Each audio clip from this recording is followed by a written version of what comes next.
Now, there were Nephilim in Noah's day as well.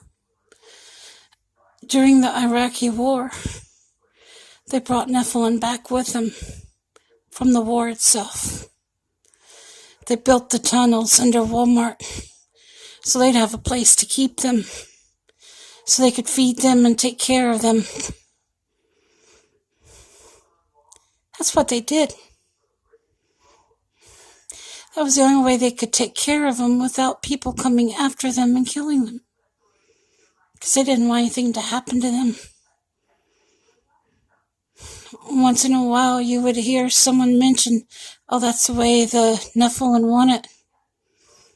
That's who's ruling things. The Nephilim are at the top. The hunter spirit is in the president himself, which is from the Nephilim. And that's your Antichrist spirit. And then there's the spirit of Nephilim in Obama as well. Several of your ones at the top have the spirit of the Nephilim. And there's at least 200 spirits. And that's what they figured on feeding. We're 200 of them. That's why there's 800 FEMA camps and 4 in each city. You divide 800 by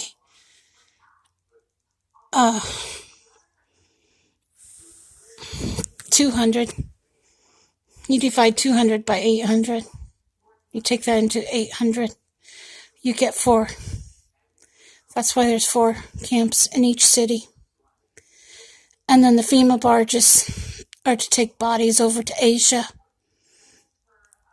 and feed to the Nephilim as well. Because there's some in Southeast Asia also.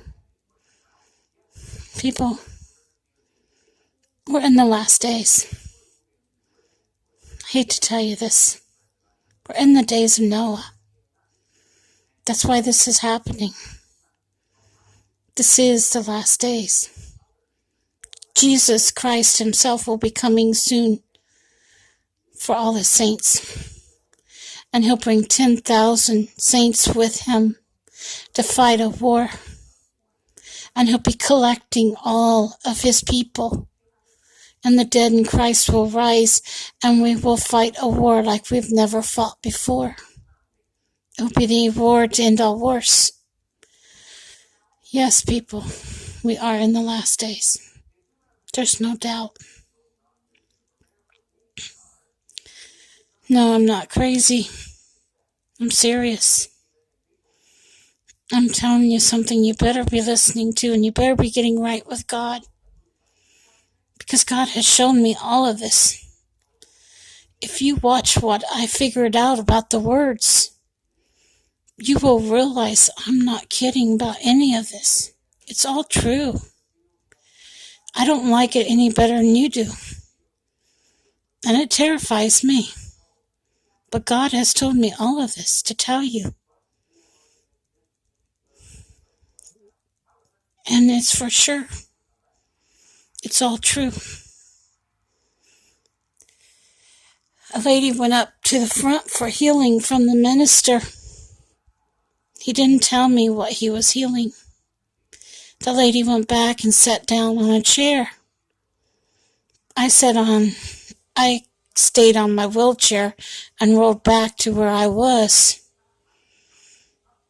I heard God tell her to use a rag, put rubbing alcohol on her knee, and it'll feel better. Well, I went over to her, and I told her what God told me. She told me it was the knee that they prayed for healing. And I told her, I said, please use rubbing alcohol on it, and it'll feel 100 times better. She told me, thank you. I rolled back to where I was, and Joshua gave me the funniest look. But he knew it was from God. That's who tells me everything I need to know. There was the minister came to church one time. He sat at a table and was very down. I knew what was going on. I went over to him and asked him and told him I hoped his wife was feeling better. I know she was in a lot of pain today. He told me, he said, yeah, she was in excruciating pain. She hurt really bad. She had pains in her chest. He said, how'd you know?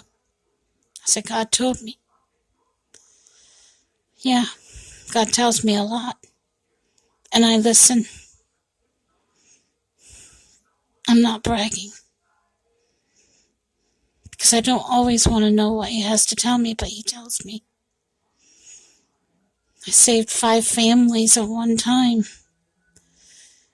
And God helped me do that. And now I want to save more lives by telling you everything that God can tell me. I wouldn't steer you wrong because I care. And I love all of you. Anybody that insults me or treats me badly is on them. It's their problem, not mine. I can't fix the heart. Only God can. And if their heart is that bad, I feel sorry for them. Because God looks on the heart and in the heart. And you know the door only has a knob on the one side. And we're the ones that have to let Christ in, not the other way around. Take care, and God bless all of you. For God so loved the world, he gave his only begotten Son, that whosoever believeth in him should not perish, but have everlasting life. Thank you. Have a wonderful day. I love you all. Bye now.